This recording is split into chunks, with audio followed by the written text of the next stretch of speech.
नमस्कार। आज हम बात कर रहे हैं हाल ही में कनाडा के कनानेस्किस में हुई G7 बैठक की। हमारे पास कुछ नोट्स और रिपोर्ट्स हैं और वो इशारा करते हैं कि बंद दरवाजों के पीछे काफी कुछ गहमा-गहमी रही। G7 यानी दुनिया की 7 बड़ी मानी जाने वाली अर्थव्यवस्थाएं, इनके फैसले दुनिया पर असर डालते हैं। तो आज हम इन्हीं दस्तावेजों को थोड़ा कुरे देंगे, है ना? देखेंगे कि व्यापार, भू राजनीति और ग्रुप के अंदर क्या चल रहा है। ये बैठक हुई 16-17 जून को। कनाडा के प्रधानमंत्री मार्क कार्नी मेजबान थे। अमेरिका से ट्रंप थे, ब्रिटेन से स्टारमर, फ्रांस से मैक्रोन, जर्मनी से मर्ज, इटली से मेलोनी, जापान से इशिबा और हाँ, यूरोपीय संघ के नेता भी। और दिलचस्प बात यह है कि भारत, ब्राजील, ऑस्ट्रेलिया, दक्षिण कोरिया, यूक्रेन इनको भी बुलाया गया था। लेकिन रिपोर्ट्स बताती हैं कि माहौल में थोड़ा तनाव था। चलिए देखते हैं कि ये संकेत क्या कहानी कहते हैं।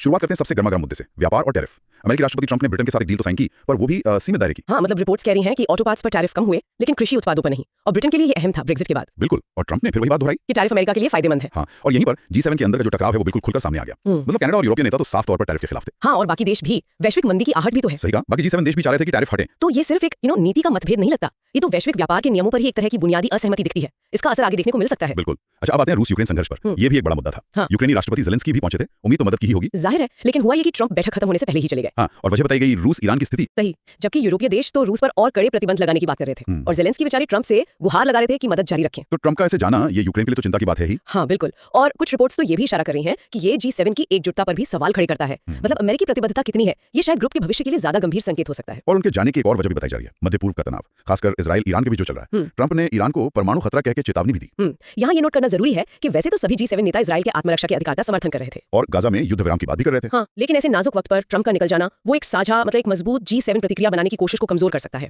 अगर बड़ी तस्वीर देखें तो ये दिखाता है कि कैसे एक सदस्य देश की अपनी प्राथमिकताएं पूरे समूह की एकजुटता को हिला सकती हैं। और इसी बड़ी तस्वीर में एक और चौंकाने वाली बात भी है, ट्रंप का ये प्रस्ताव कि रूस और चीन को वापस G7 में शामिल किया जाए। ओह हाँ, और इस पर तो जर्मनी और यूरोपीय संघ ने तुरंत ही साफ मना कर दिया। तो देखिए कहां जा रही है बात। टैरिफ पर वो अड़ियल रुख, फिर रूस चीन को वापस लाने की बात, और वो कनाडा ग्रीनलैंड वाली कथित धमकी भी रिपोर्ट्स में थी। हाँ, और फिर बैठक से अचानक चले जाना। ये सब मिलकर G7 की एकता के लिए वाकई एक गंभीर चुनौती बन गया है। सवाल तो उठता ही है कि क्या ये समूह अभी उतना एकजुट है जितना पहले था। तो इन सब बातों का निचोड़ क्या निकलता है, सार क्या है? हमने देखा कि व्यापार हो, यूक्रेन हो या मध्य पूर्व, इन अहम वैश्विक मुद्दों पर G7 देशों के बीच काफी गहरे मतभेद हैं और खासकर अमेरिका का जो रुख है वो बाकियों से थोड़ा अलग थलग दिख रहा है। हाँ, ये विश्लेषण बिल्कुल साफ दिखाता है कि G7 एक बहुत ही महत्वपूर्ण मोड़ पर खड़ा है। अंदरूनी मतभेद है और बाहर दुनिया तेजी से बदल रही है। ऐसे में समूह की जो प्रासंगिकता है, उसका जो असर है, उस पर गंभीर सवाल उठ रहे हैं। ये सिर्फ नेताओं का मिलना जुलना नहीं है, अब इसकी साख दांव पर लग गई है, ऐसा लगता है। तो आज की इस पूरी चर्चा के आधार पर एक सवाल मन में आता है जो शायद सोचने पर मजबूर करे।